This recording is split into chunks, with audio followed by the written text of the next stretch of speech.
Hola, ¿qué tal? ¿Cómo estás? Bienvenido a la segunda cápsula. Una cápsula más que tu Universidad UNT México trae para ti. En la cápsula anterior estuvimos ya dando la bienvenida, viendo las unidades de esta gran materia que a continuación vamos a empezar ya de lleno en la unidad número 1. Soy el maestro Osvaldo Aguilar Gómez. Es un gusto para mí encontrarte aquí, en este espacio de aprendizaje, donde vamos a ver temas importantes. Quiero comentarte algo antes de entrar a nuestra materia denominada programación. Vamos a desentrañar uno de los misterios más hermosos y fundamentales de la tecnología.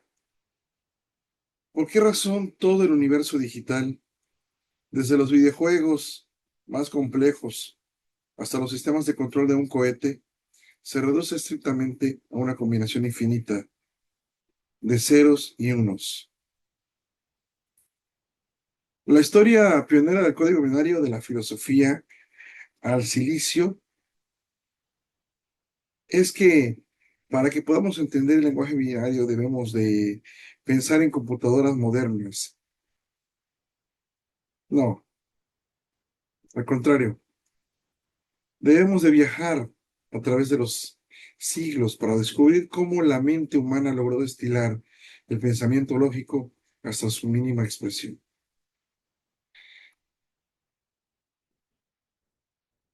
Hay una persona del siglo XVII que se llamaba Gottfried Wilhelm Leibniz, el precursor indiscutible del sistema binario.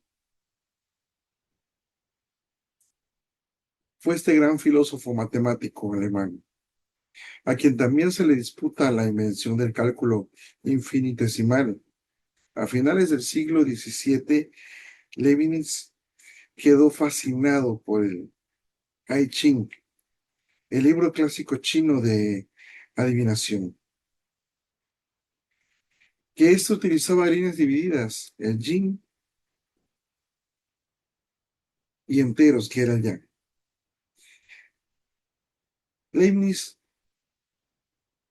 publicó en 1703 su obra Explication de Arithmetic Binary, donde demostró que cualquier número podía representarse utilizando únicamente dos símbolos, el 1 y el 0. Para Leibniz, esta historia, este contexto, esta idea que tenía, la traía con una gran, profunda carga filosófica y teológica. El 1 representaba a Dios o la creación y el 0 representaba la nada o el vacío. Esta persona creía que este sistema reflejaba cómo Dios había creado el universo a partir de la nada. Sin embargo, en esa época, su invento fue visto meramente como una curiosidad matemática. Pasaron más de 100 años hasta que el matemático británico George Worley, un paso crucial en 1854, con una obra denominada Las leyes del pensamiento, donde Worley inventó un sistema algebraico donde las proposiciones lógicas podían reducirse a dos valores, verdadero o falso, sí o no, encendido o apagado. Este concepto revolucionó, ya que es conocido hoy en día como el álgebra booleana. Parecía una abstracción puramente teórica de la filosofía, pero se convertiría en el mapa de carreteras mental de la era digital. En 1937, Claude Shannon, el matrimonio entre la electricidad y la lógica se llevó a cabo, ya que el punto de inflexión histórico ocurrió en el verano de 1937. Un joven estudiante de posgrado del MIT llamado Claude Shannon trabajaba en el departamento de ingeniería eléctrica y bueno, se dio cuenta de algo revolucionario. Los circuitos eléctricos construidos con interruptores mecánicos Los rieles y compuertas podían abrirse, permitiendo el paso de corriente equivalente a 1, o cerrarse bloqueando la corriente equivalente a 0. En su legendaria tesis de maestría, descrita como la tesis de maestría más importante del siglo XX, Shannon demostró que el álgebra de Bohr podía aplicarse directamente para diseñar y optimizar circuitos eléctricos complejos. Había nacido la lógica digital.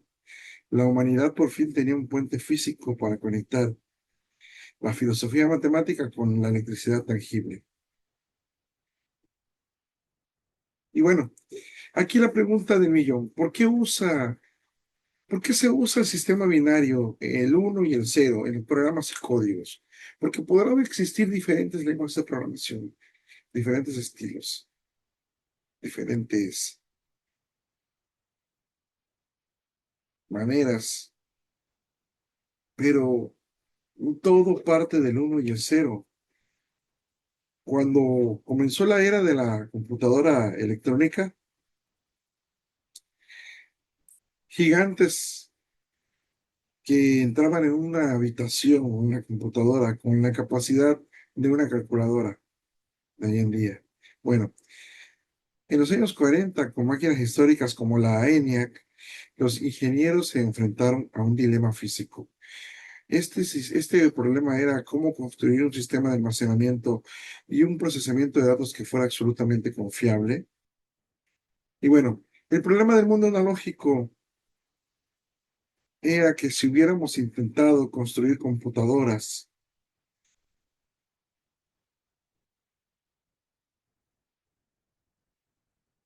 basadas en 10 voltajes diferentes del 0 al 9 para representar el sistema decimal tradicional, cualquier pequeña fluctuación de la corriente eléctrica, el calor ambiental o la resistencia de los cables habría provocado errores catastróficos de lectura.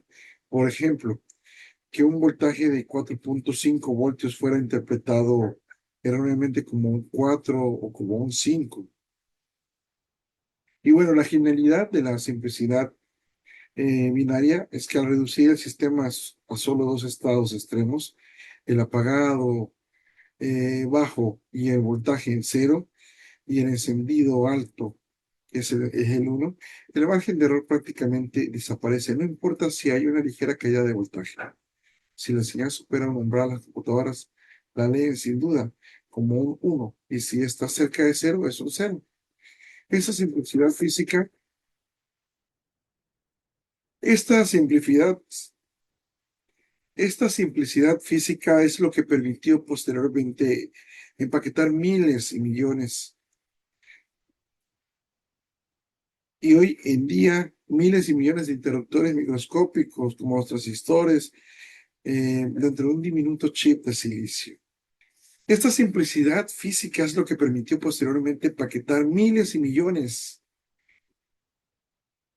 de interruptores microscópicos, transistores, dentro de un diminuto chip de silicio. Así que les voy a decir algo. Cuando ustedes escriben sus primeras líneas de código, recuerden esto. Cada instrucción de alto nivel que programen, cálculo estructural y cada variable numérica que definan, se traducirá finalmente en esta danza eléctrica fundamental de ceros y unos que nuestros antecesores idearon estudiando filosofía y circuitos electromecánicos. Bienvenido a tu materia. Bienvenido a la unidad número 1, Introducción a la programación. Antes de comenzar con la introducción, quiero comentarles algo. En particular, esta unidad 1, a mí en lo personal me emociona y llena de mucha nostalgia cuando me hace recordar cuando ya yo era un niño.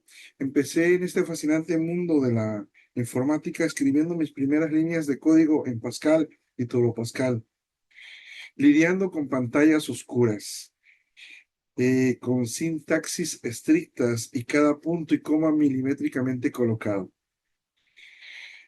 Y cuando veo hacia atrás y volteo a ver el presente, me parece increíble cómo ha cambiado todo a tal grado que hoy en día hasta Un niño utilizando bloques visuales puede armar algoritmos y desarrollar lógica de programación.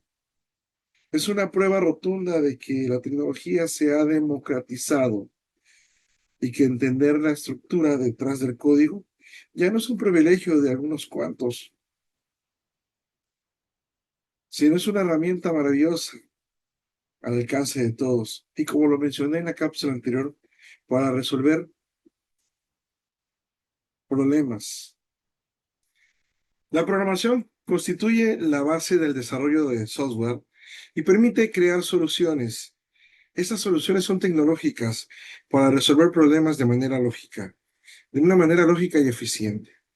Cabe destacar que a través del aprendizaje de conceptos fundamentales, estructuras de programación y metodologías de diseño, los estudiantes desarrollan habilidades para construir programas confiables, manteniendo así una adaptabilidad a las diferentes necesidades de la ingeniería y la industria. Te presento el tema 1.1. Estamos hablando ya de los paradigmas de la programación. Los paradigmas de la programación representan diferentes enfoques para diseñar y desarrollar software. Cada paradigma propone una forma particular de organizar el código para resolver problemas y administrar los datos.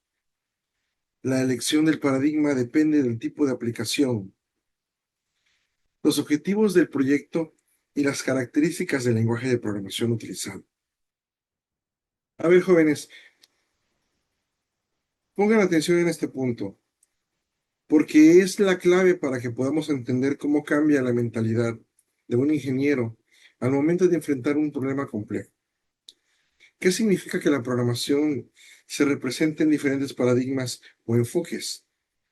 Cuando en nuestro programa de estudios se habla de diferentes enfoques, se refiere directamente a los paradigmas de la programación, especificados en el punto 1 de esta unidad, que es lo que estamos viendo. Quiere decir que se basa en una filosofía o un estilo corriente de pensamiento que vamos a ir adoptando para estructurar el código, para resolver problemas, así como en la arquitectura se puede diseñar un edificio con un estilo clásico, minimalista o brutalista. En la programación, en la programación elegimos una escuela conceptual sobre cómo la computadora debe interpretar y ejecutar las órdenes lógicas. Por ejemplo, poniendo como estos en enfoques de la ingeniería, podemos entender que se traducen en la práctica industrial, ¿no? El enfoque imperativo o procedimental, ¿qué es? Es un enfoque secuencial y directo. El programador le da órdenes escritas eh, y sumamente específicas y paso a paso la máquina modificará el estado de la memoria para llegar a un resultado. Un ejemplo industrial. Pensemos en la programación tradicional de las primeras unidades de control electrónico, denominadas ECO. Esto de un motor de combustión o en el código G clásico para una máquina de corte por control numérico, CNC. El programa va a leer una lista lineal de instrucciones que va paso a paso. Por ejemplo, paso 1, activa la válvula. Paso 2, incrementa la inyección de combustible. Paso 3, espera 10 milisegundos. Orientado a objetos, es cuando es un enfoque moderno que busca modelar la realidad, agrupando los datos y los comportamientos en entidades lógicas llamadas objetos. Ejemplo, en la robótica móvil actual, cómo el desarrollo de los robots humanoides de Boston Dynamics fueron que los ingenieros no escribieron un código lineal gigante. Utilizan un enfoque para crear una clase principal llamada articulación, de la cual se desprenden objetos específicos como motor rodilla o actuador de cadera. Cada objeto encapsula sus propias propiedades físicas, como la temperatura, el voltaje, el ángulo, y sus propios métodos operativos, como girar, ajustar fuerza. Esto permite que el sistema sea modular. En resumen, tener diferentes enfoques significa que no existe una sola forma de resolver las cosas. Elegimos una perspectiva conceptual que se mejore y bueno, que mejor se adapte a una naturaleza del problema que tenemos nosotros que resolver.